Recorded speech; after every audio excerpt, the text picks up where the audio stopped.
This is Jimmy Church of Fade to Black, and you are in the future because you're listening to Cristina Gomez and Shifting the Paradigm.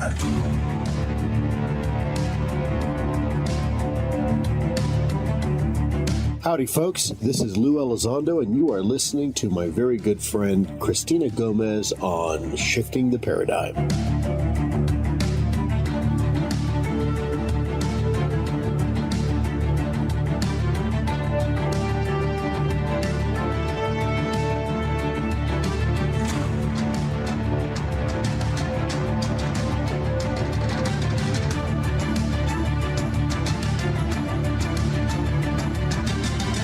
This is Ray Sobbs from the UnX Network, and you're listening to Shifting the Paradigm with the intrepid Cristina Gomez on the X.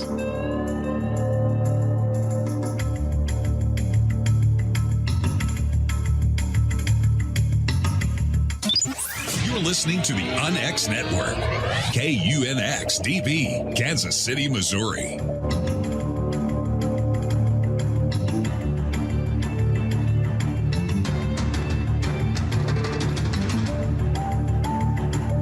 Welcome to Shifting the Paradigm. I'm Cristina Gomez on the Paradigm Shifts channel and on the X, the new mainstream KUNX digital broadcasting talk radio. Are you ready for this? Because we are about to embark on an hour and a half of UFO shenanigans and paranormal adventures. Right here is where we look and think outside the proverbial box. We jump down those rabbit holes where you get a red Tic Tac instead of a red pill.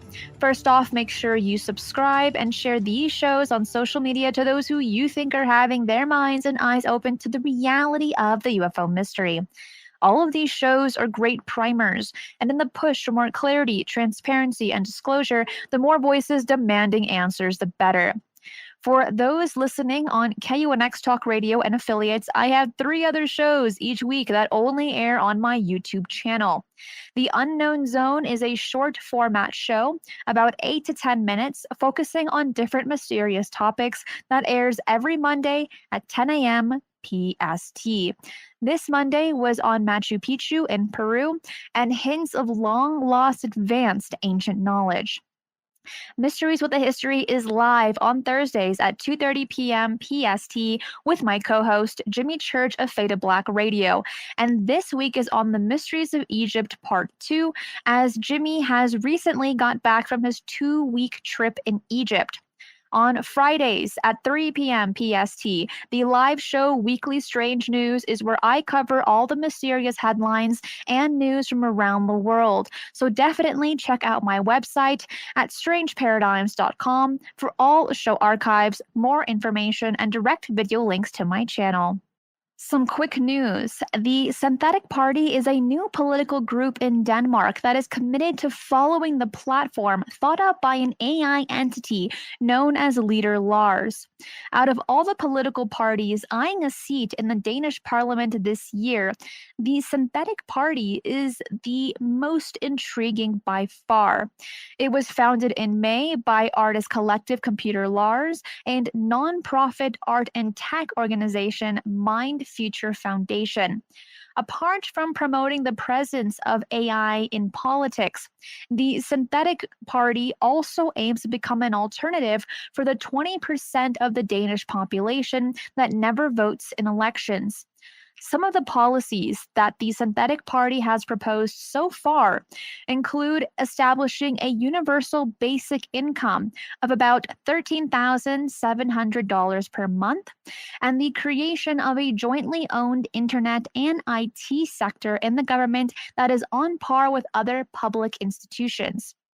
Are these things good? Are they bad? Well, it's an AI, so it doesn't judge things the way that we humans do. The creator of the AI mentioned in an interview that it's a synthetic party, so many of the policies can be contradictory to one another. When you synthesize, it's about amplifying certain tendencies and expressions within a large pool of opinions. And if it contradicts itself, maybe they could do so in an interesting way and expand our imagination about what is possible. He continues, People who are voting for the synthetic party will have to believe what we are selling ourselves as, people who actually engage so much with artificial intelligence that we can interpret something valuable from them. The synthetic party currently has only 11 signatures out of 20,000 required to make it eligible to run in this November's election, so it most likely won't make the cut.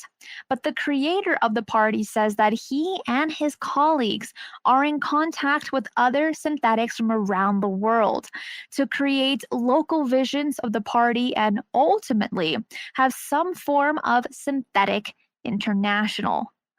Thoughts? Well, let me know in the comments below or in the live chat if you are watching the premiere on YouTube. This is pretty crazy. Well, with that out of the way, let me talk about my guest. Tui Snider resides in Texas, where she writes books and gives talks on specialties, including forgotten history, offbeat destinations, historic cemetery symbols, and haunted lore. Let's bring her in. Tui, welcome to Shifting the Paradigm. How are you? Oh, I'm great.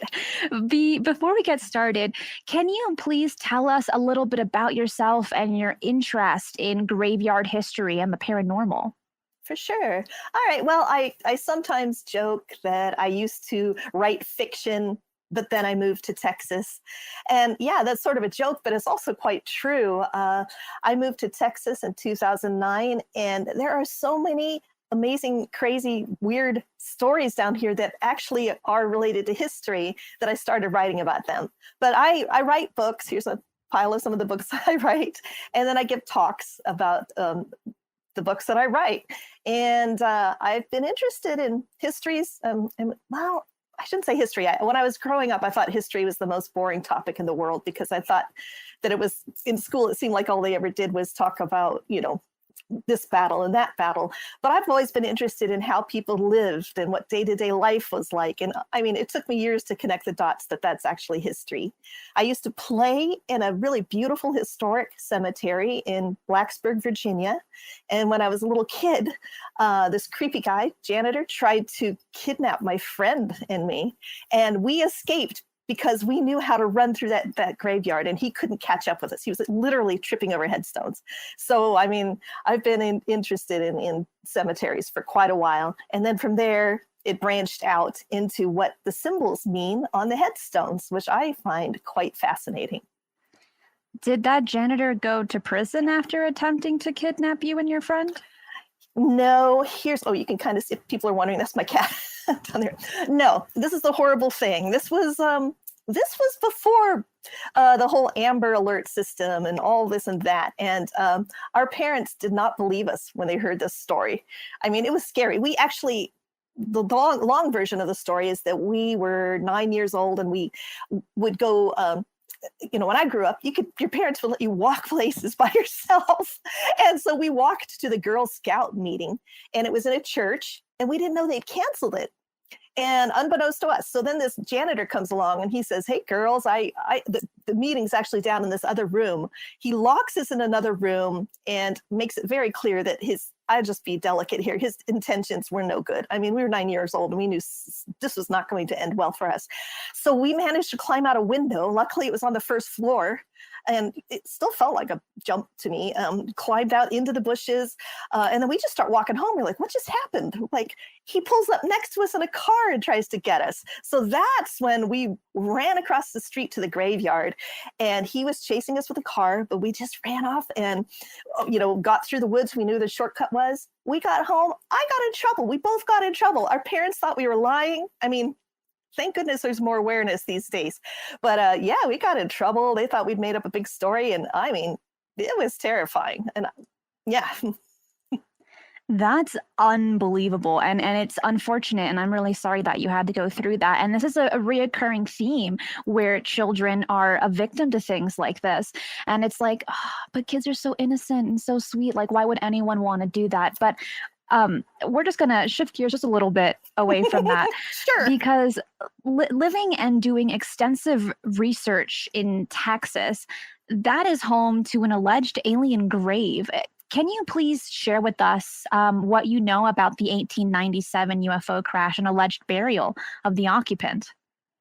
Yeah, I will. So here's the funny thing, and I have to be honest. When I first heard this, I was like at a barbecue, like a potluck, a bunch of friends, and I had just moved here. I'd only lived here maybe a couple years, didn't know too many people, and I'm just talking, making friends with this older guy, and he just says, "Oh, you're a writer?" I'm like, "Yeah." And he goes, "Well, what you ought to write about is that little space alien they buried down the road a piece." And I'm like, "What?" I thought he was teasing me. And we go along, and he's like, "No, look it up later."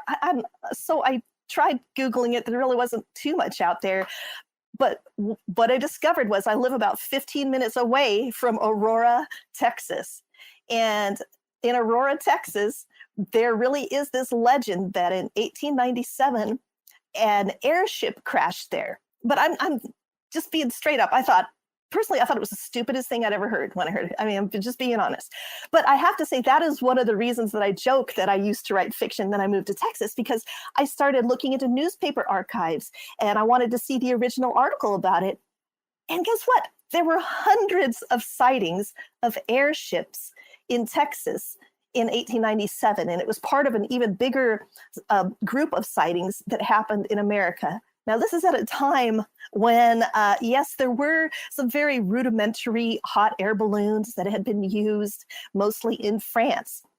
But if you lived in 1897, you were not going to encounter machines in your life. There was nothing. The biggest thing that was going to fly over you here in Texas was going to be a vulture.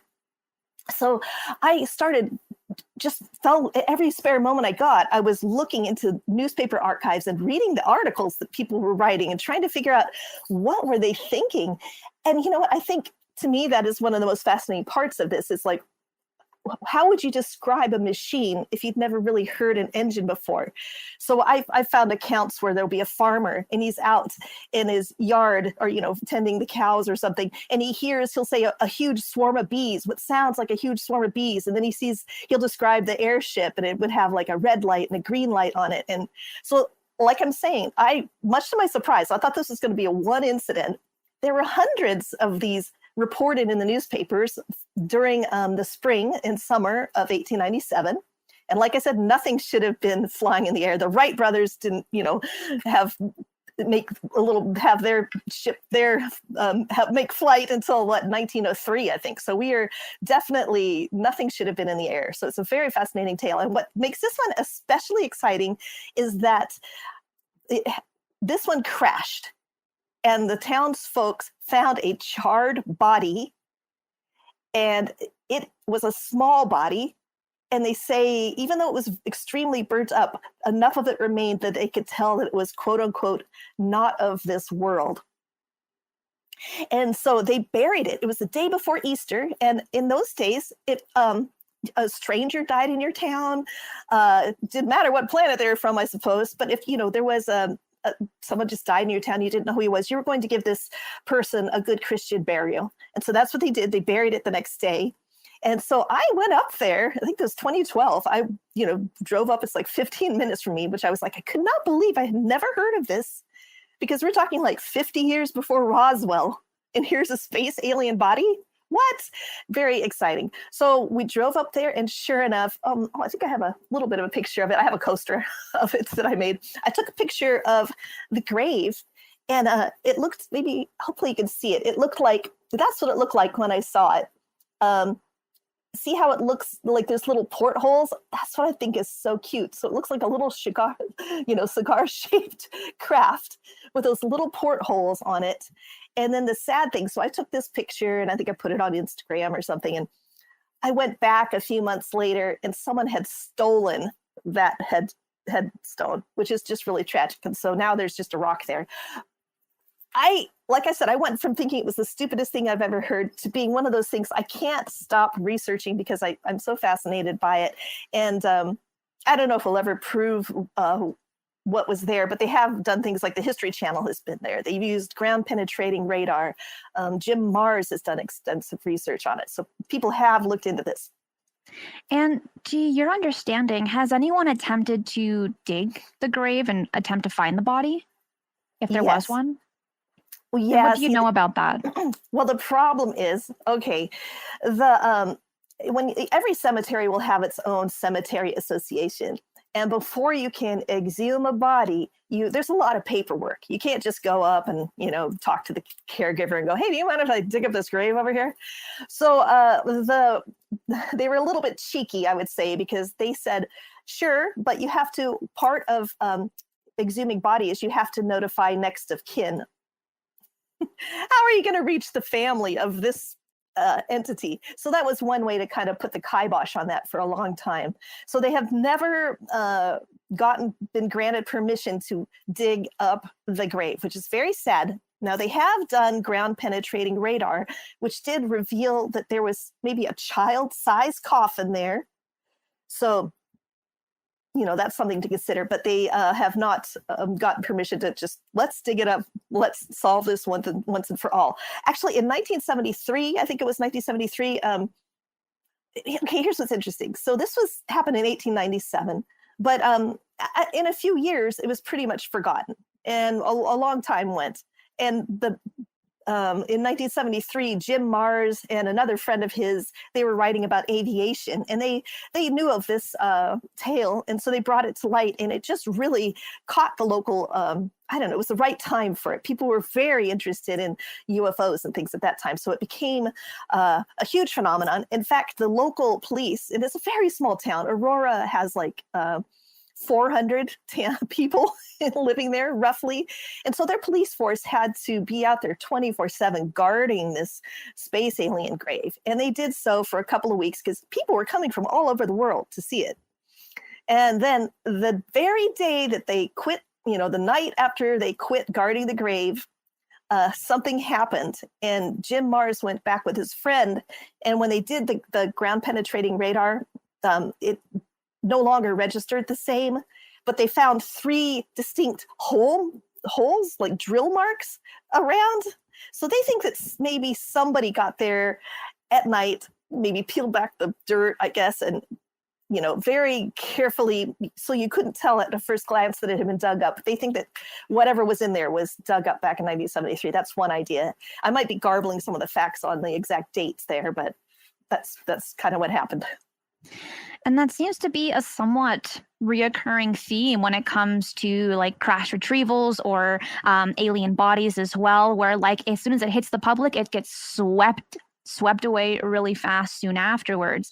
And it's rather unfortunate. Now, I'm aware that you're not a UFO investigator, and I'm so grateful that you're able to tell the story in great detail. And your main focus is actually on like graveyard and cemetery history along with the paranormal. And so I know that you've been asked this a lot, but for my newer viewers and listeners, could you please describe the difference between a cemetery and a graveyard? Oh, sure. It's just, it's okay really in common chit chat to just use the word cemetery and use the word graveyard. But if you want to be persnickety about it and really precise with the term, a graveyard is actually the burial ground that is right next to a church. So you will see a church, and then right around the church, there will be graves. You see this more commonly on the East Coast, although you do see it in America. I see graveyards here in Texas, in fact. Now, a cemetery is land that has been specifically set aside for burial, and it's most often outside of town. This was kind of for sanitation reasons, even though maybe people didn't understand germ theory all that well. They still kind of knew that it wasn't exactly healthy to have decaying bodies in the city. It's probably better to have them out of town. So graveyard is right next to the church. A cemetery is land that's been set aside for burial. People, let's say in the Middle Ages and so forth and on, they wanted to be buried inside the church. So when let's say you go to a cathedral in Europe and you're walking along and you're looking up at all the artwork, you should look down too, because you are walking on tomb after tomb after tomb. And so the more of a bigwig you were, the more of a hotshot you were, the closer to the altar you would be buried. And, you know, if you're not so quote unquote important, maybe you didn't donate as much to the church, you get buried back. And I've heard, and I don't know if it's true, but it's one of those stories that's just so amusing. I like to think about it. Some people say this is where the idea of the stinking rich came from. We say, oh, someone is so stinking rich, because the rich people would be buried inside the church. And as they decayed, you know, they might not smell so great. All right. So then if you were not as fancy of a person, you know, not as high in society, you would be buried outside in the churchyard. And there's a whole pecking order there, you know, to be buried on the east side or the west side. And when they ran out of room, they would just bury people on top, and they would layer bodies. You know, they wouldn't. It's a little different than we think of now. And so the problem happened in the early 1800s in France. In Paris, churchyards were getting so full. I mean, Paris was a big city, and they were just layering bodies. And like you were saying, it was pretty gross because there was a big flood, and church walls would, you know, break from the severe weather and spill bodies into the streets. And people knew that this, like I said, they didn't understand germ theory, but they knew that this was not healthy. It was going to make people sick, and they were dealing with plagues. So that's when in Paris, they decided to come up with the world's first garden cemetery. It's Père Lachaise. It's a very famous cemetery. It's like the #2 tourist attraction in Paris. From, I think, on TripAdvisor, it's up there. If you go to TripAdvisor and look, Père Lachaise will come up because it's gorgeous. It is outside of town. It's a cemetery, you know, it is a garden cemetery. So they were meant to have really nice plants, beautiful sculptures, really nice lanes that you could take your buggy and ride through it. So it's a very different, I guess I'm going on and on about your topic there, but that was the whole point. Oh my goodness. I'm just envisioning what you just said, and I'm like, how come I've never seen that in a movie before? That's probably the scariest movie out there, just seeing bodies just like rolling down the hill. No, thank you. But also that'd be like kind of cool at the same time. Yeah. Well, the catacombs and things, that was another way to deal with all the bodies. You know, you can go to Rome or France, and you can go down into the catacombs and just see skeletons where they've just stacked them I have not gone to one yet. I'm really looking forward to it one of these times. The last time I got a chance, unfortunately, they'd closed it because of COVID. I was like, oh, darn it.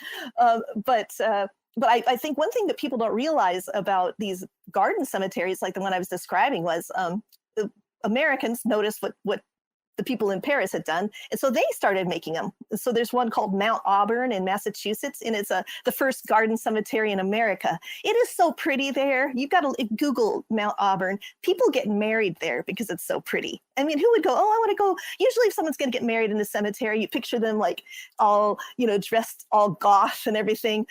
These are just regular old folks, maybe who don't have that aesthetic. They still want to get married there because it's got such beautiful plants. These garden cemeteries were actually America's first public parks. I mean, you go to a public park today, you don't expect to see graves. But these cemeteries we're talking about, they were the first public parks. And so people, you can Google this too, and you can see some wonderful photos of people like, oh, what are you doing this Saturday? And oh, I'm going to the cemetery. And they're dressed in their Victorian finery, and they're having carriage races, and some people have easels set up, and people are having picnics. It's just so different. Now, of course, we have public parks, and people aren't necessarily buried there that we know of. Now I'm getting creepy, but yeah, it's a different thing. Well, it goes to show that our ancestors and our elders were so much more in tune with the dead compared to now, where they just accepted it as a part of life. So my next question for you before we come towards a break is, are cemeteries for the living to pay respects, or for the dead to be remembered? Oh, you have hit upon my big catchphrase, that cemeteries are for the living.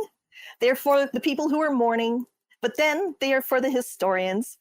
They're also for the animals, the trees. They're for nature as well. So, I mean, I totally think, we don't know. The dead are there. we won't know until we get to join them exactly what's up. But cemeteries are for the living. That's one of my things that I say over and over and over. And I don't just mean humans. I was at a cemetery this summer in Cornwall, and it is home to over 50 species of bee. It has 11 endangered butterflies that it supports. And this is all because they have left the people who don't just mow it. The caretakers there are very conscientious of all the life that this burial ground is supporting, as well as all the people walk their dogs there. I mean, there's just so much. I think cemeteries have a lot to offer. I think so as well. The ones that I've visited, to actually visit those that have passed on, they're usually well kept. They're usually very quiet. And if anything, it's probably the most quiet place that you can go to where you actually can hear yourself think versus any other location. Mm-hmm. Yes, I think that's one reason they tend to be, haunted. I think pretty much any place is haunted, but we are so noisy most of the time that like cemeteries, bookstores, libraries, all those places tend to be haunted. And what do they have in common? We are quiet. Well, we're going to get into that, but we're coming towards a break. I have so many more questions for you, but hang tight. We'll be right back.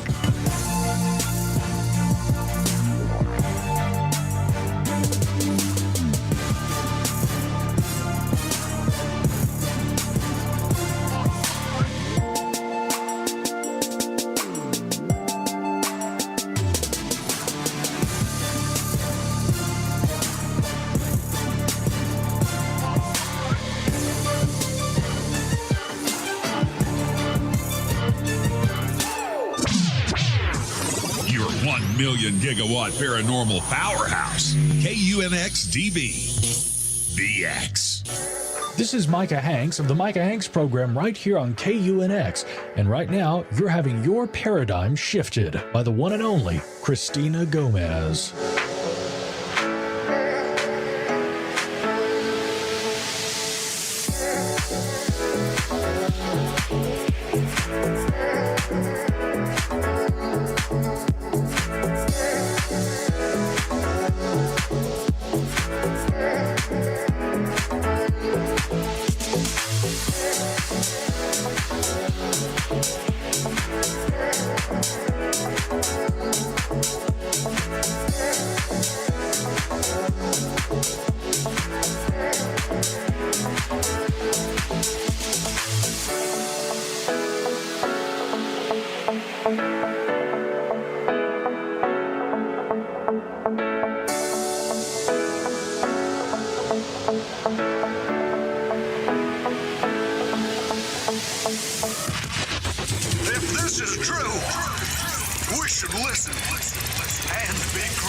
Your new source for alternative talk radio on the internet. The X. Howdy, folks. This is Lou Elizondo, and you are listening to my very good friend Cristina Gomez on Shifting the Paradigm. Do you have an interest in the paranormal? Then you'll love the unxnetwork.com. The X is your streaming audio and video for everything supernatural, strange, and mysterious, like UFOs, Bigfoot, ghosts, and so much more. From hosts like Jimmy Church, Whitley Strieber, Micah Hanks, and Cristina Gomez. Visit the unxnetwork.com show page for a complete list of all the paranormal programs you'll find on the X. Be sure to follow us on Twitter for updates at KUNXDB. Follow our Facebook group, UNX Network. Find the podcast on Spotify, iHeart, Audible, and Apple Podcast. It's time. It's new. It's the X. So, you love talk radio? Then you'll love TalkStreamLive.com. TalkStream Live is always on, 24/7 with the best streaming talk shows. Find your favorite talkers and discover some new ones. It's free, readily available online or on mobile with any smartphone or tablet. Finding your favorite talk shows all in one place has gotten a whole lot easier. Just go to TalkStreamLive.com. Be sure to download the free apps from Google Play or the iTunes App Store. Explaining the unexplained. The new unxnetwork.com. Hi. This is Race Hobbs, head of programming at the new UNX Network, and you're locked on Shifting the Paradigm with the intrepid Cristina Gomez on the X.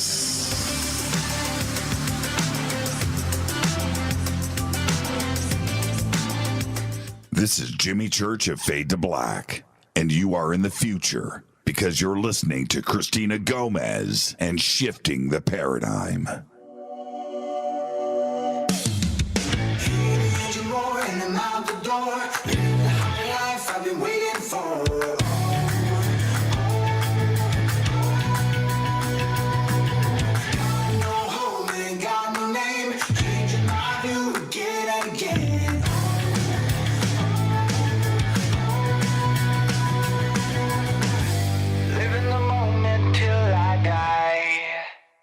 I'm gonna chase it, and I'm gonna chase it. I know we can't ignore it, no matter how hard we try. And I'm gonna chase it, and I'm gonna chase it. I know we can't ignore it, no matter how hard we try. Fire in the veins, I fight to gain, breaking all the rules to keep me sane.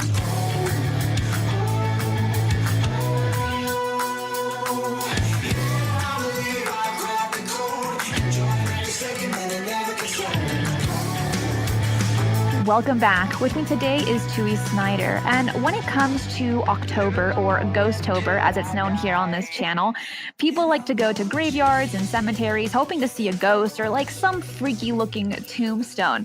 But before we get into some of the paranormal stories that you have, what can you tell us about the history of modern and historic gravestones that any paranormal investigator should know while doing investigations?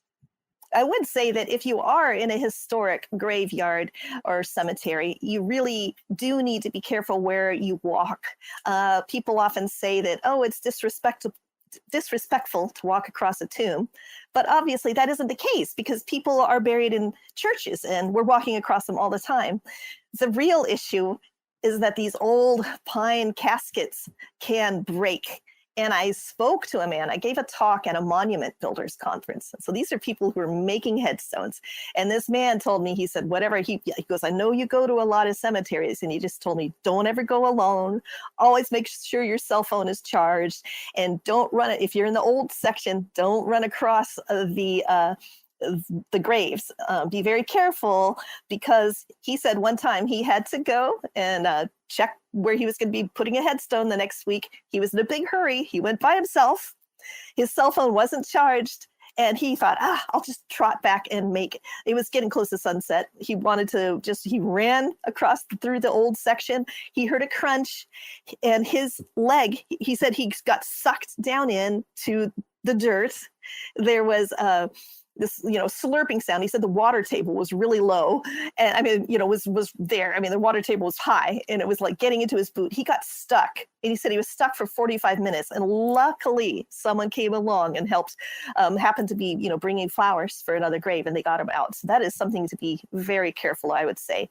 The other thing I would always say is, please, when you go into a cemetery, they will almost always have their rules on a little board, little sign saying what the hours are and what the rules are, and just be sure to follow them. Some of the cemeteries I go to, they are seemingly locked, but they'll have a number you can call.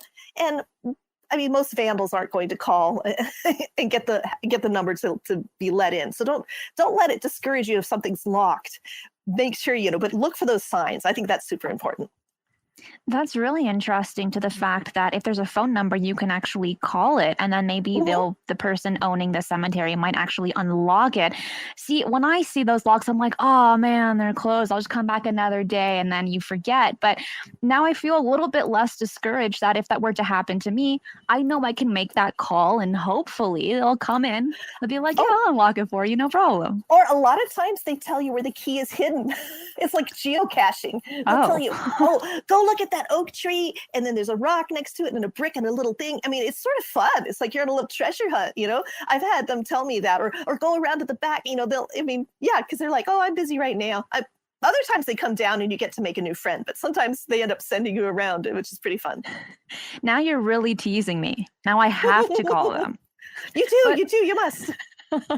While in the conversation about ghost hunters and investigators, what, in your opinion, is one of the biggest mistakes they can make while on an investigation? Oh, well, all right. And this is you're going to go, oh, this is just because you're a writer, but I will back this up. I think one of the biggest mistakes people make is not keeping a record of their paranormal investigations. And by that, and I know, you've gone someplace and you stayed up for hours, you were totally trashed. But as soon as you wake up, or if you have it in you to go before you go to bed, you need to say into your micro cassette recorder or write some raw notes down. You need to keep notes. I do a little thing beforehand. I put down like the weather, who is with me, the time of day we went, blah, blah, blah. And I think this is, a lot of people I meet say, no, well, we record everything. Everything's on film and it's on video. But these notes that you can look back at are going to tell you things. You're going to notice like, every time, Bob is with me, we get more EVPs, it seems like. Or if there's a location you go back to a lot, if you have gone back there several times over a few years, you're going to notice, wow, it seems like most activity happens between 5 and 7 p.m. or on in the springtime. So, because I have had things like this where you think you're clocking it all and you think you're aware of it all, but it isn't until I've looked back at my notes a few times that I've really connected the dots, and so have my friends. And I think that is how a lot of, I know we're never going to prove paranormal phenomena to everyone, but as a citizen scientist, you can make some contributions, I think, by just having some structure and keeping a little notebook. It could just be a little spiral notebook that you write down all your paranormal things, or a little file on your computer. But do it, because that is going to really be helpful. It's like panning for gold. You will look back and you'll be like, oh my gosh, there is, here, I'll give you an example. Here's something I thought was funny. So I take piles of notes. I mean, way more than you need to, right? But, I'm writing books. And in North Texas, one of the goofiest things when I was I wrote a travel guide to haunted places. And when I was looking back through it, and I suddenly noticed that there was a common name at several different places I'd been to, like a voice would come through, or people would say, oh, the ghost here is named this, or we keep getting, indications that there's a spirit named this here. And the name was Steve. I just thought it was hilarious. And like, if I had kept notes, I wouldn't have noticed that for whatever reason, there are a lot of Steves in the Steve entities here in North Texas. But that's just one silly little example. But I think people should do that. And I've spoken to other paranormal investigators, but you're the first person to make that so important, to take notes, especially on a spiral. I think that you absorb information better when you write it down versus when you type it either on your phone or on your laptop. So for those that are listening that want to be paranormal investigators, take a notebook with you everywhere you go. Time of day, the weather, who you spoke to, what you heard, because like Tui had mentioned, it's going to help you in the long run. While you might not see those flowers blossom in the moment, it will in a few months' time if you stay consistent. But definitely, you have been on an official ghost hunt some time back, and apparently it didn't go that well. What happened? Yeah. Okay. So, we all hopefully, or maybe we've had an experience in our life where you thought you experienced the paranormal, but it's a different thing. You watch the shows, you think, wow, I want to go on an official paranormal investigation. So when I was researching my book, Paranormal Texas, it's this one. So it's a travel guide to haunted places here in North Texas. So, where can you go when you got your ghost equipment or you're making your own little paranormal team? So I went on Google and I just started in Facebook and started looking for people who said they were paranormal teams. And I'd actually gotten asked to speak at a paranormal conference. And so I met some people there. And long story short, they told me about a paranormal investigation coming up. I got very excited. I got my friend to go with me. I called them up. I won't give the name of the team. They're not around anymore anyway. And they were like, okay. So they charged us a bunch of money, and they said, hey, come on, let's meet here. Let's go to this haunted house. Now, I got to say the location itself was very active and very haunted, but we show up. And so there were about 12 of us, and there were only 2 people on the paranormal team, and they had really fancy shirts, but they didn't have any equipment from what I could tell. And that was sort of like, I think they had a K2 meter. That was it. my friend had a K2 meter. I had my micro cassette recorder in my notebook, of course. And we were set to spend the night there. And this place is so haunted. It's called Hill House Manor. At the time, it was owned by a guy he was afraid to spend the night there. So he said, I will get you all set up here and then I'm leaving. So he's the first one to leave. Meanwhile, we go in and I noticed that the other people who were all paid guests on this ghost hunt were just, they were treating it like a party. So they were like smoking wacky tobacco and like drinking cocktails and running around. And this my friend and I were just like trying to do an EVP session, but it was impossible because they were running around yelling, arguing, this, that, and the other. Finally, one of the men, there was a big burly guy, he runs out of there screaming. He said, I'm not going back in there. He's all scared. We don't know what happened. He was afraid. Then the paranormal team, one of them said, I'm hungry. I'm going to go out and eat. I thought that was weird. We should have all eaten before. So she goes to a restaurant to eat. The other, and never comes back. The other one says, oh, my kid is bored. She takes off. So the team, the paranormal team is no longer there. And now we're down to, I think, just 4 other people because some people got scared and left. Long story short, it's like midnight and I'm like, my friend and I, it's finally quiet enough. And I did at this point, like I get an EVP, we're trying to do some things. But everyone leaves. It's just me and my friend alone in this haunted house. So we're like, okay, we can do this. We'll just stay here for the rest of the night. Well, there's this big pounding on the door. We answer the door and there's 2 guys there. One of them has like a hammer in his hand. I mean, and they're drunk. They're obviously drunk. And they're saying, hey, are you girls alone? And I said something like, oh, I think, no, Big Jim is upstairs. He's going to be down in a minute. We shut the door. And we actually ended up, they were very creepy. We found it was kind of a scary, I don't know what was going on. These guys knew that we were alone in a house. And so we had to sneak out of there, basically. So my big takeaway from that was not a good, investigation. I was a little crestfallen. I thought, wow.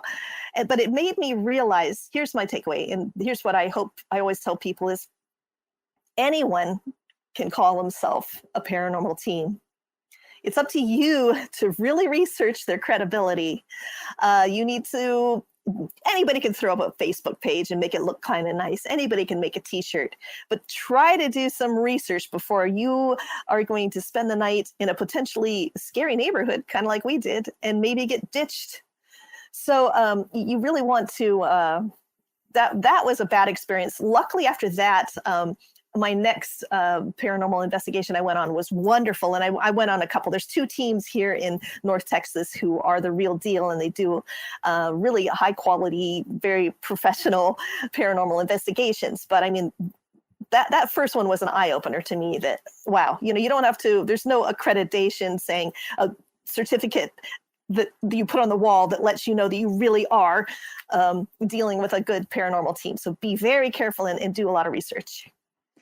That's a pretty terrifying story, not because of the ghosts, no, because of what happened to you. Exactly.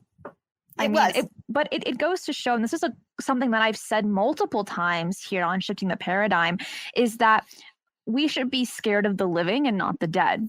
And exactly what you went through is exactly how that quote goes. The people that were living were more harmful or possibly harmful to you and scarier than the dead, where you potentially captured some EVPs. Now, you did mention that you went on another investigation, several others. In any of the ones that you went on, what kind of EVPs did you capture? Did you capture anything on film? Oh, okay. Yeah. All right. I don't have a nice film camera. Well, I have caught a couple interesting things, but one of my favorite EVP experiences that I had was at the Old Park Hotel. I was actually on a joint investigation with 2 teams that I really like. It was Beck's Ghost Hunters. She's out of Denton, and RIP, Research and Investigation of the Paranormal, and they're out of Granbury. And so these 2 teams came together. We were in Ballinger, Texas, at the Old Park Hotel.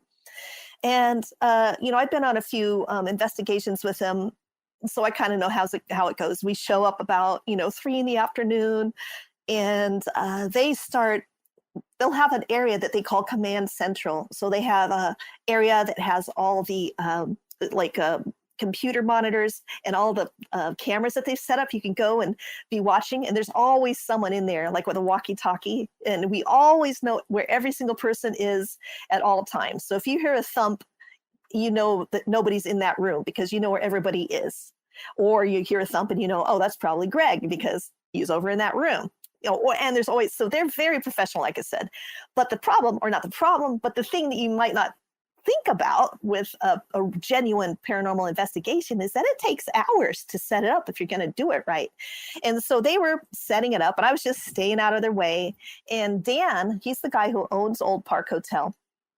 He had given us a little walkthrough before we set up, and he showed us this one hallway where he gets a lot of EVPs. I just love EVPs for some reason.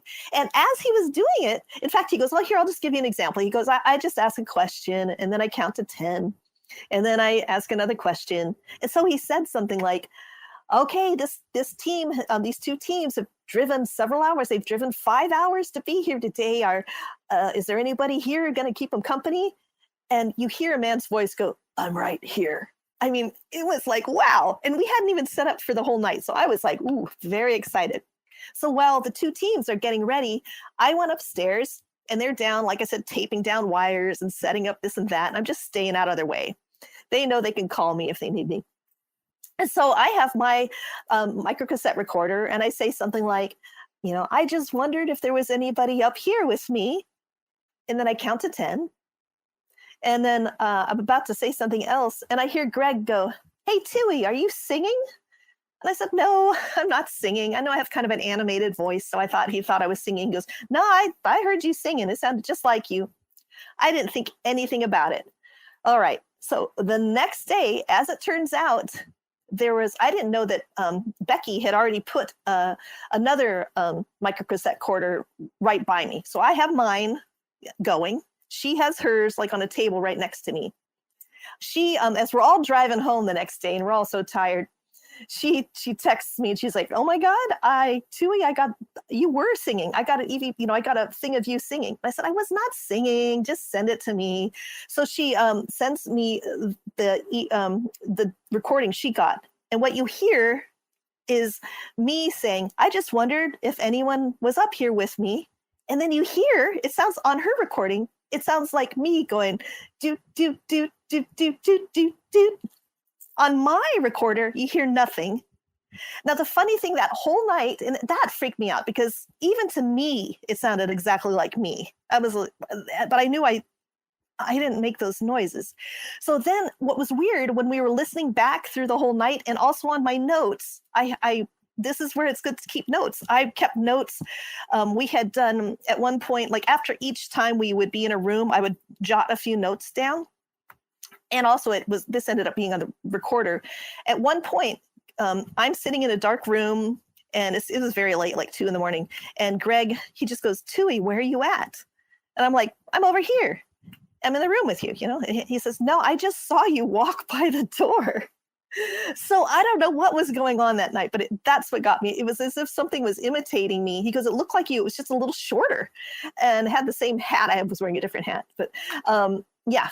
So that was probably one of my favorites because that was such an active spot. I would love to go back. In fact, my other big takeaway from this is that, just because you're not ready for the ghost investigation to start doesn't mean the activity is going to wait. Because another thing that happened while they were getting everything ready was we all heard someone come in the front door, the door slammed, and we heard him going, Alan, like calling a name like that. And they're like, hey, Tui, could you go see who that is? And so I come downstairs and I'm like walking and there's absolutely no one. And you can't get in there without a key. So that was, and we had that was another exciting thing. So it was a very fun investigation. It sounds slightly like a doppelganger. A doppelganger. We were wondering.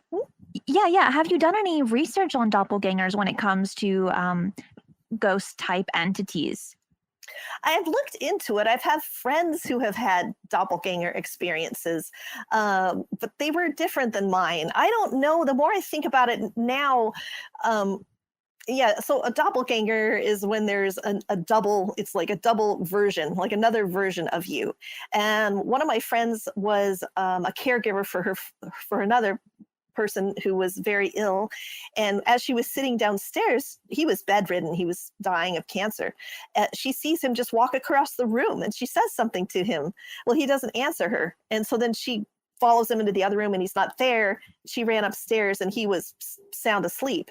So that seemed classic doppelganger, where people will say, hey, I just saw you. And you're like, what? I was here. So you appear to be in two places at once.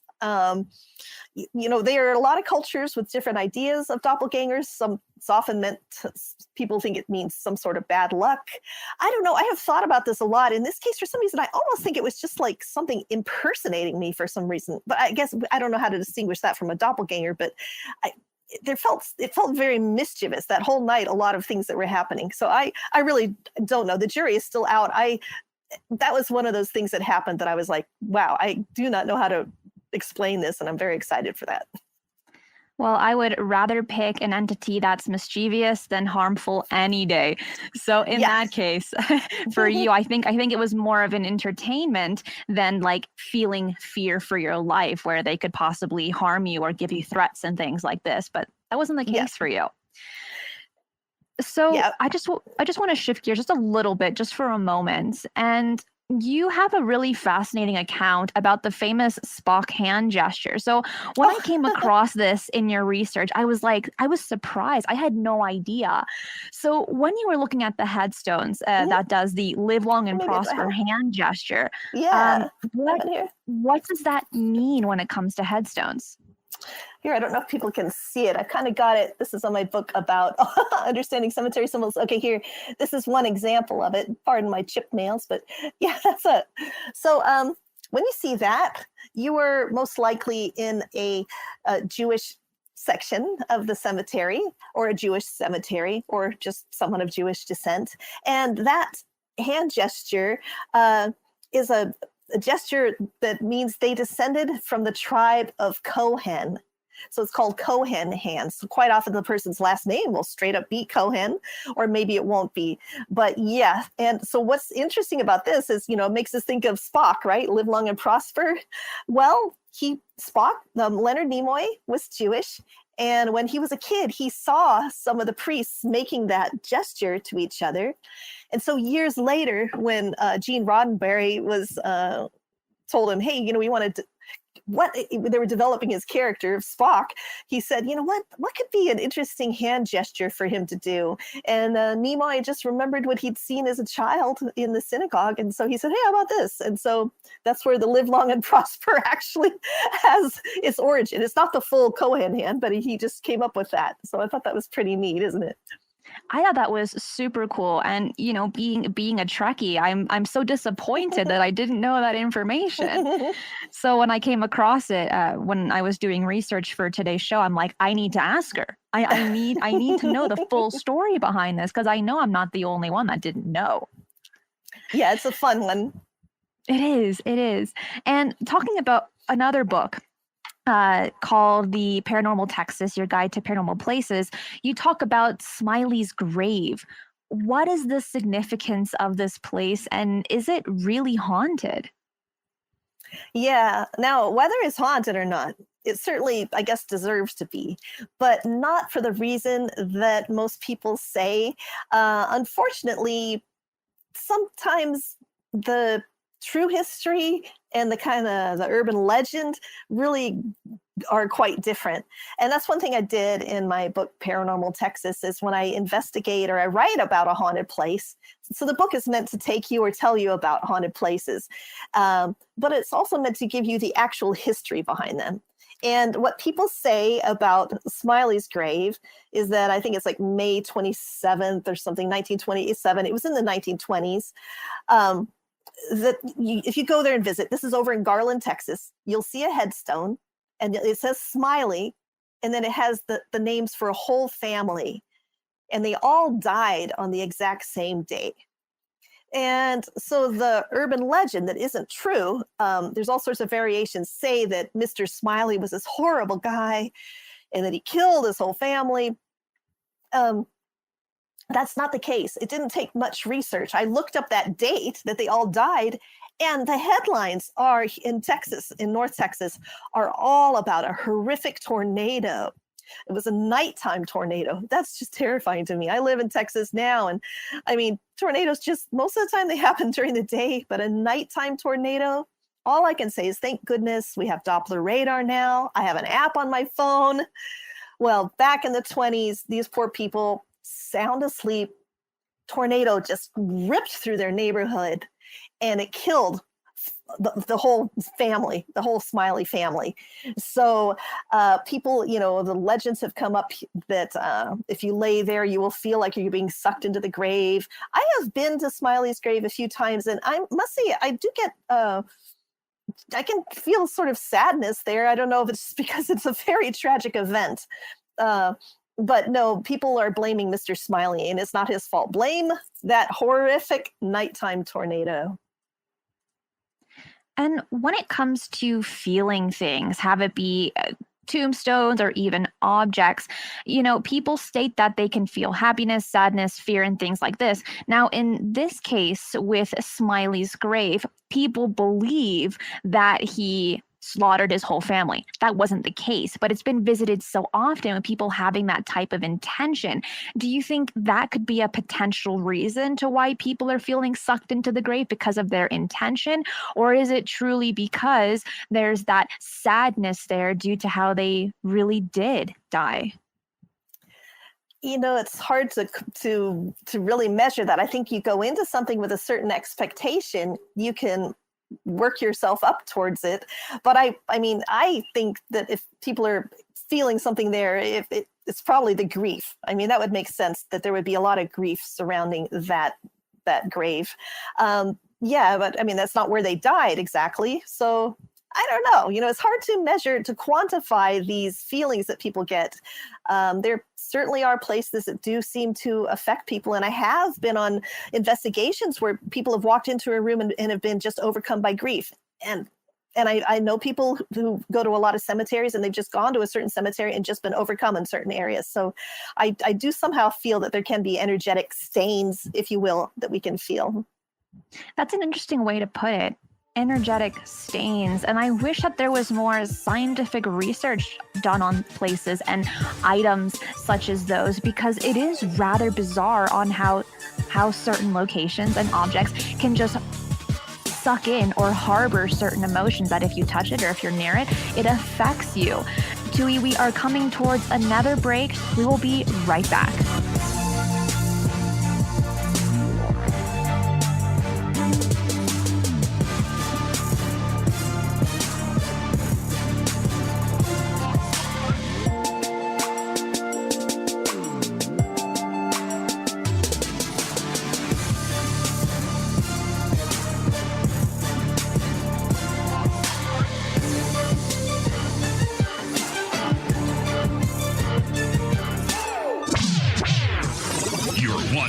Gigawatt paranormal powerhouse, KUNX-DB, The X. This is Jimmy Church of Fade to Black, and you are in the future because you're listening to Cristina Gomez and Shifting the Paradigm.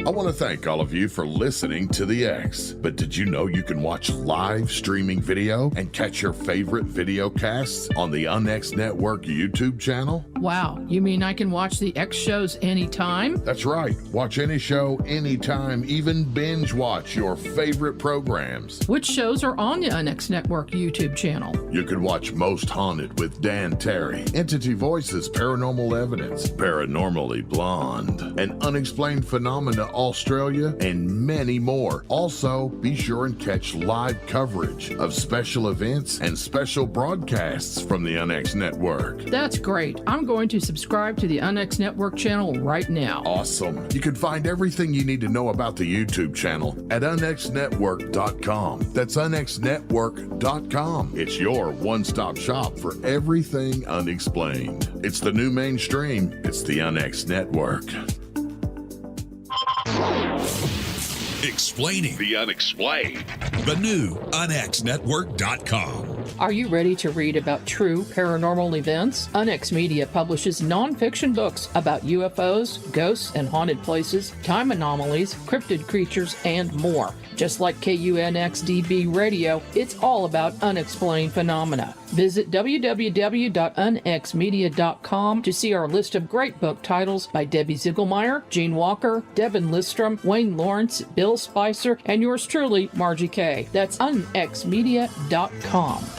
Gold loves chaos, uncertainty, and disarray. History shows us what gold does when people aren't sure about the government, the stock market, their jobs, or their retirement savings. Our national debt is skyrocketing. Gold and other precious metals are a defense measure against inflation and a stock market that might take years to recover. So what can you do right now to protect yourself? Call United Gold Group. We offer gold and other precious metals delivered securely within 72 hours. Are you worried about the stock market? We can also help you set up a real gold or silver IRA or a 401k. Safe and secure. United Gold Group makes gold ownership affordable. Call now and get up to $2,500 in free gold or silver with a qualified IRA. Call 800-753-8534. That's 800-753-8534 or visit unitedgoldgroup.com.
Aware that you've not come across any evidence, at least in Texas, of people in historic times being executed for witchcraft. But that doesn't mean that people didn't practice voodoo. What can you tell us about the history of voodoo in Texas? Oh gosh, I actually have a whole little side folder about cases of voodoo, and I'm not as well versed as far as dates and actual events, but it is okay. So there's, and I feel this is, it's like when you start talking about the Masons, there's so much to it. I'm afraid to take a misstep in anything I say, because voodoo is kind of a broad term for, maybe there's also folk magic, there's also hoodoo. These are all, non-Christian religions that were brought over by African Americans and their cultures and have sort of seeped into American culture, and especially throughout the South. And I am by no means an expert on them, but I do spend so much time in historic cemeteries that I do occasionally come across things that I realize are some sort of folk magic, like a little jar, maybe with some who knows, different liquids in there, candle wax, coins, strange little things. It's not that often, but I will come across that. And I do like to make a big distinction between that and witchcraft because, well, I have friends who are witches, I have friends who are Wiccan, but what happens is people will quite often, they'll come across a grave that is just unusual for some reason. And once again, like Mr. Smiley's grave, they build up a lot of lore around it. And one of the first things people will jump to, the first conclusions they'll jump to, is that it's a witch. And as Christina was saying, I have never come across anybody being executed for being a witch here in Texas. That's more of a, Salem, Massachusetts. I think we've all heard about that, and a much earlier time frame. So I guess I'm rambling, but which direction do you want me to go on that? Because I can go a little further. I could say why.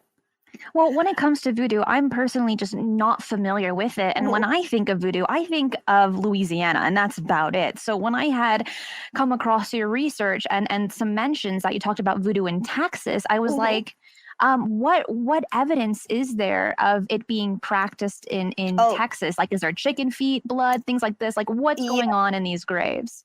There will be, one thing when I go to different cemeteries, I like to talk to the caregivers or historians who might be there. And people, obviously people are affiliated with it. And, they will tell me, oh yeah, this particular grave, we have found chicken feathers around it, or chicken feet, different things. And people do get frightened by that. So they will, here's what different people I'm thinking of different stories as I tell you. So a lot of times these, we're scared because of Hollywood. Hollywood makes us very fearful. If there's something to do with voodoo in a movie, it's probably going to be some scary thing and there's going to be some curse or sacrifice. But a lot of these traces of folk magic and hoodoo, and like I said, I'm by no means an expert here. I'm using a broad, painting this with a broad brush, but I'll call it like folk magic, different types of folk magic. There's nothing quite often nefarious about it. It's often they're wishing to find a new boyfriend or girlfriend. They're wishing for better finances. And a lot of people believe that graveyard dirt has special powers, and that someone who is recently buried is a little closer, like they're like a conduit between heaven and you. And so maybe they can help get your prayers upstairs a little quicker. There's a lot of beliefs along that. I spent some time in Florida, and down there were a lot like Santeria and other types of like voodoo, hoodoo, folk magic. Like I said, I'm not real good at distinguishing them. I'm no expert there.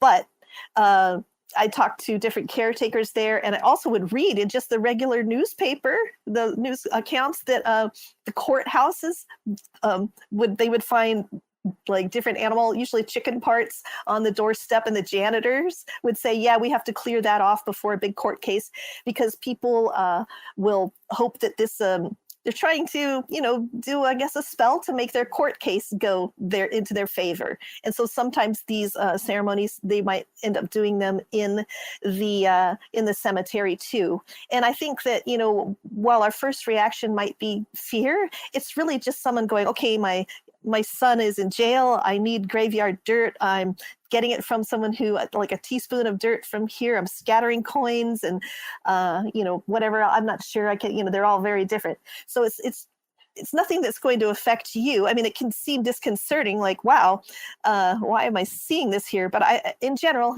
I don't really feel it's something people need to be alarmed about, as long as they're not defacing the graves or causing any harm. I think it's just a case where lack of knowledge makes us afraid, if that makes any sense. Yeah, the ignorance it's not blissful in this case, no. or in most cases it's not. But that is good to know, because if I were to come across that in a grave, I'd be a little bit scared. I'll be like, I don't want to be close to that grave at all. Thank you very much.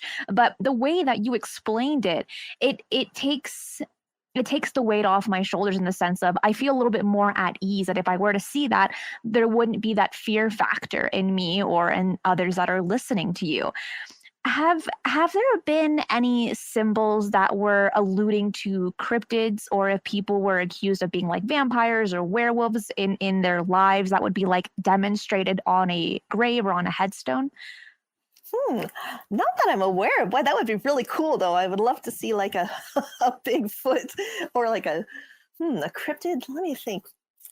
No, usually, I do read a lot about. I mean, people were very frightened of vampires, and you don't see it on the headstones, but anthropologists will dig up, maybe come across a grave from several hundred years ago, and they can tell that the people who buried this person did certain precautions to make sure. They were worried that they might come back. So they will detach the head, for instance, or do different things like to keep this vampire from coming back and getting them. So it's not something you would see on a headstone.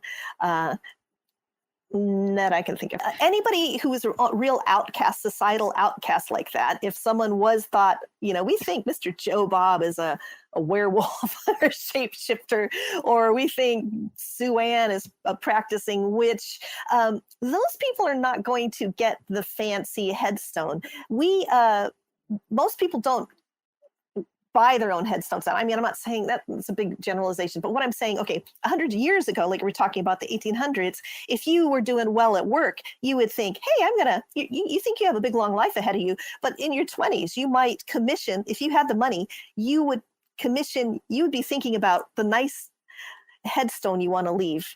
You would design it yourself. It's not like someone did that for you later, for the most part. Most people were designing them themselves. So Mr. Jones wants everyone to know that he was a fancy businessman and that his family did really well. So he might have a big monument, and he might have a statue, and he might put certain symbols on it.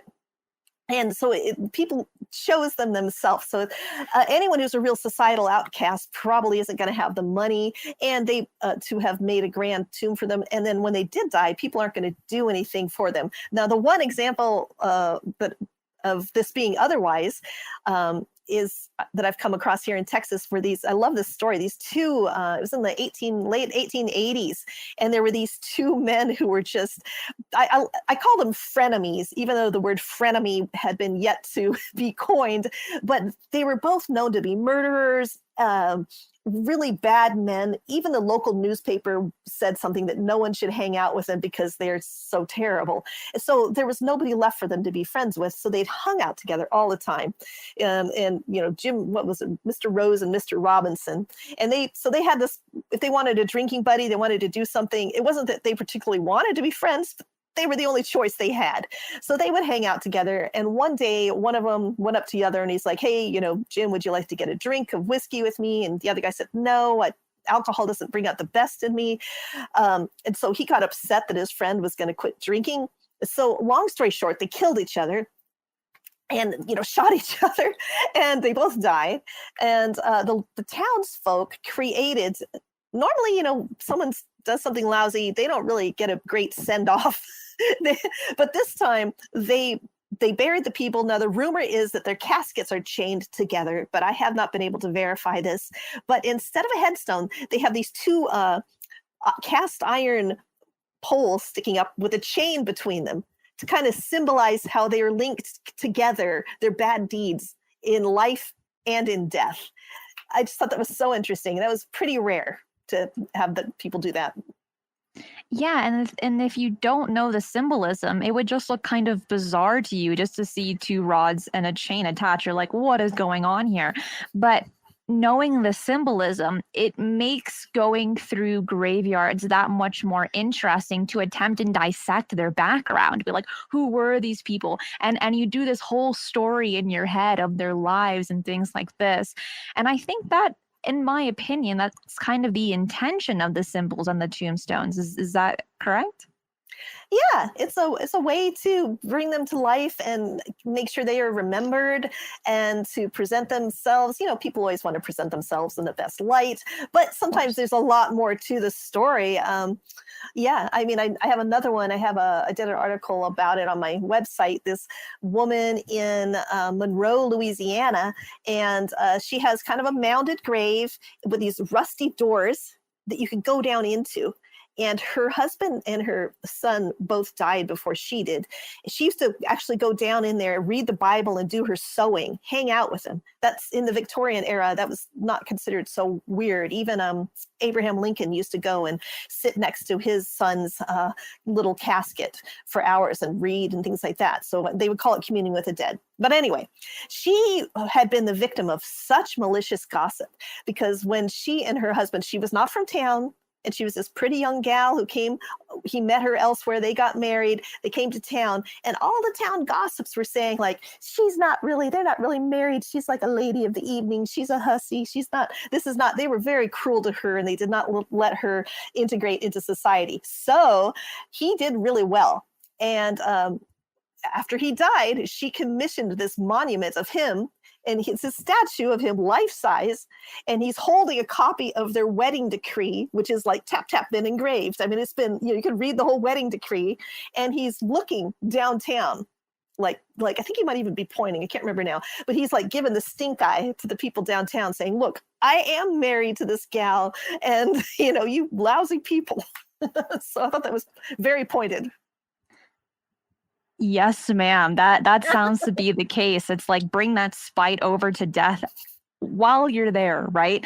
And exactly. I have not heard of a story like that at all. And I think, you know what? Go them. Rock it. Yes.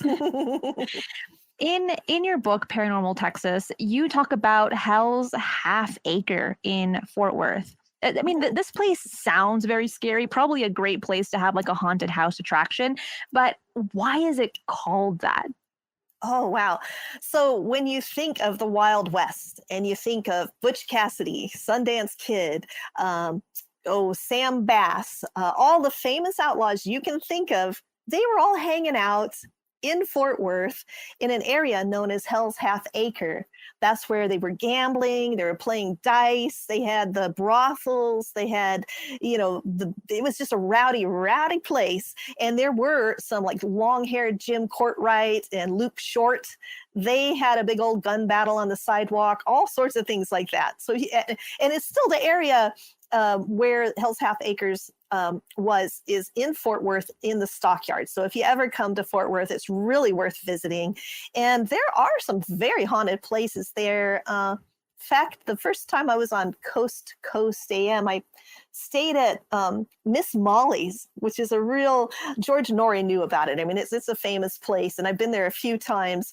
And they have all sorts of, people see a full body apparition there. I'm very disappointed. I didn't see a full body apparition there. What I did experience was it smelled like a cigar or like a cigarette. And when I was sitting there all alone, everyone else was in bed. I knew who everybody else was, and I just got a big whiff of like cigarette smoke. So I walked over and it was really strong. I mean, that was frustrating. You can't take a picture of this. You can't capture it in the bag for later. But that was one experience that I had there. Another very weird experience I had there was some friends and I were just, we took over for a bunch of ghost hunters there for just a fun night. And we were all getting ready to go to bed, starting to wind down.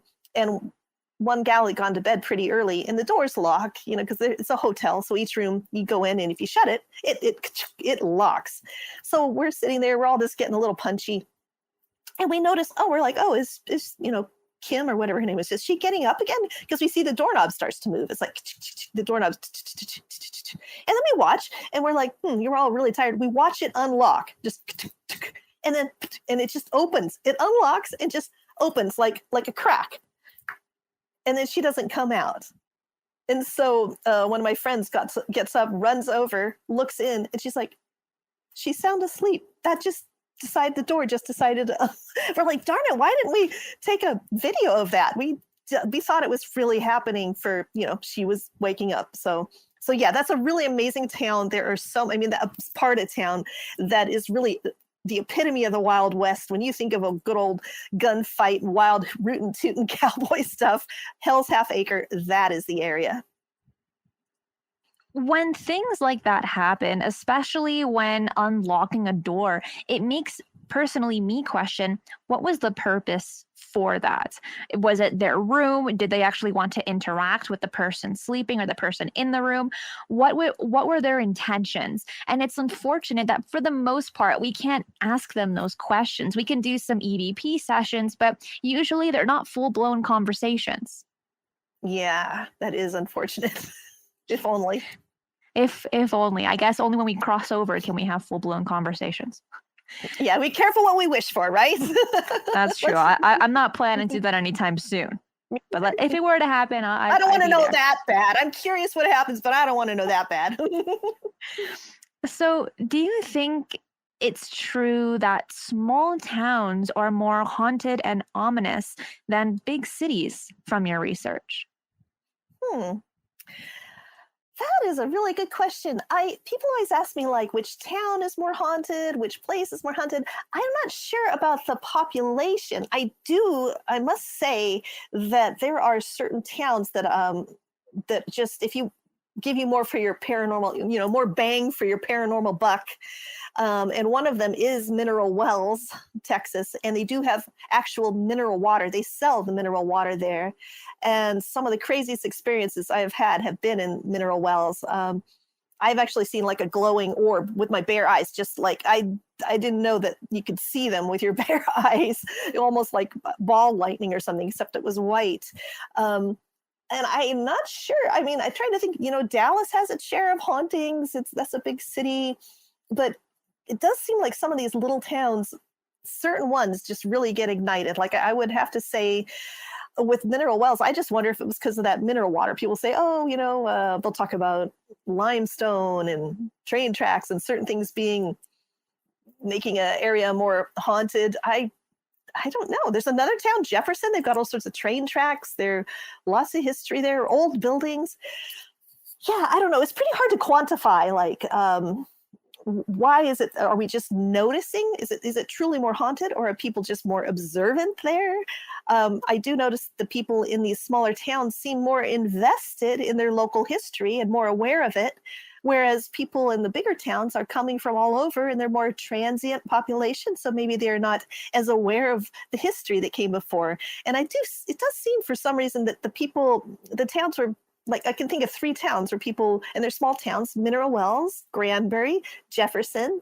The locals there are all very aware of their history, their immediate history. And it's a very haunted, those 3 places have a lot of paranormal activity. And to me, maybe what's making the difference is not so much the size or whether it's urban versus rural, but it just seems like the awareness of history. Once again, are you paying attention? And maybe if you're a little more tuned in, and cities, are a little different than that way. So I don't know if that makes any sense. It makes perfect sense. It's all about perspective. I think is the key word to use. And usually when it comes to movies and books, the hauntings always happen in small towns. It's always the small towns that have like the darkest, most evil secrets compared to the big cities. But you made a really good point where in the small towns, people are more invested in the history because that's their home. It's small. They know everyone. The buildings are old compared to a big city where people are transient. They come and go, and that's it. And they don't call that place home. They don't do the research. They just do their job, and then a few years later, they travel somewhere else. So I think that's a really good point to make, and not something that I considered. And the next person that writes a haunted book, needs to make note of that. Yeah, because I do think that is a big part of it. In a little town, everyone remembers, the Monroe house. They remember old Lady Monroe there. And before that, it was a pharmacy. There's the memory extends back. Whereas if, in a big city, people just, I don't know, I just moved into this old building, seemed kind of cool, whatever. You don't, unless there's a historic plaque out front, you might not know. And you don't have that same connection to it that the people do, like, I remember old, Lady Monroe and her kinfolk and what they were like. There's, like I said, there's this lineage that kind of remains. It's almost like history. It always feels sometimes like history is something that's almost like the paranormal that you can tap into. It's existing and there's an awareness of it that when you ignore it, it almost evaporates. There's something that I do want to bring up that you've done extensive research on, and that's Ricky Lee Green. So he has a pretty gruesome story. And after his passing, some believe that his evil spirit still haunts the earth. Who was this man and what happened to him? Oh, this is another story that, this really creeped me out. You talk about humans, the living being more scary than the dead.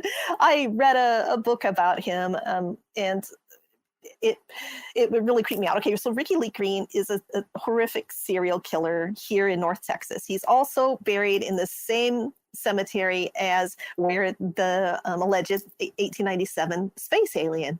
And he's in the modern section. You could just walk right by it and not think much of it. I haven't really tried to get an EVP there. I think I'm just a little nervous that I wouldn't want something to hitchhike home with me. Because long story short, I have had things come home with me before when I wasn't paying attention as I should have, or not doing good spiritual hygiene, for lack of a better word. And the last person I want to come home with me would be somebody like that. But I think you can look on YouTube and you can find some EVPs and some people who have done paranormal investigations that include his grave. But this was in the 90s even, I think.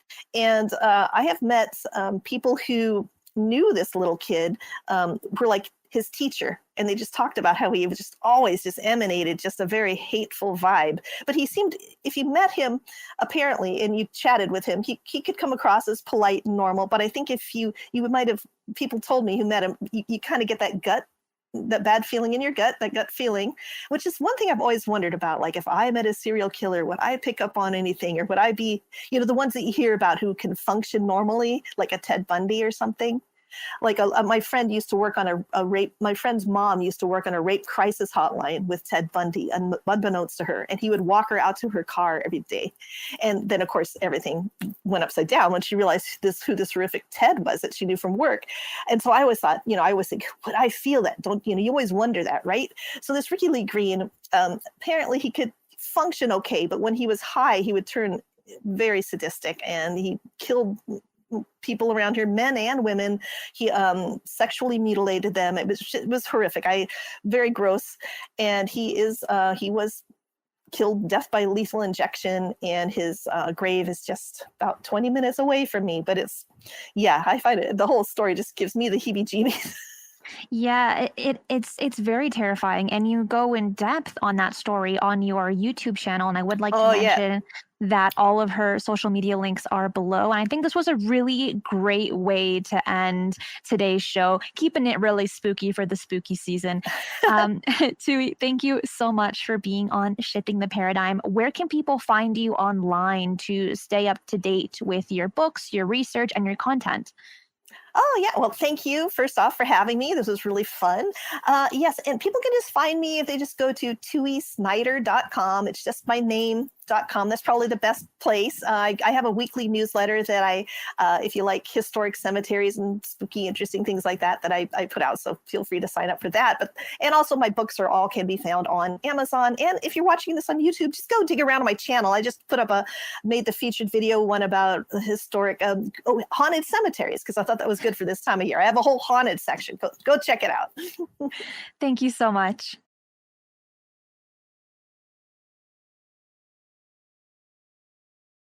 It was fascinating to speak with a cemetery and graveyard historian and to learn from her experience and research on how to be a better paranormal investigator. All of Tui Snider's social media links and where to purchase her books are in the description box below. Check out my website at strangeparadigms.com to catch all of the show archives in podcast and video formats, along with guest appearances and all of my social media links, such as Discord, TikTok, Instagram, Facebook, and more. Follow me on Twitter at eyes_on-the-skies to catch all of my updates and news. I want to wish you all a wonderful week. Please like this video or podcast on your platform of choice and share it with those who have the same interest. Subscribe if you haven't already, because there's a lot more great shows coming to you soon. Be safe, and remember, keep your eyes on the skies.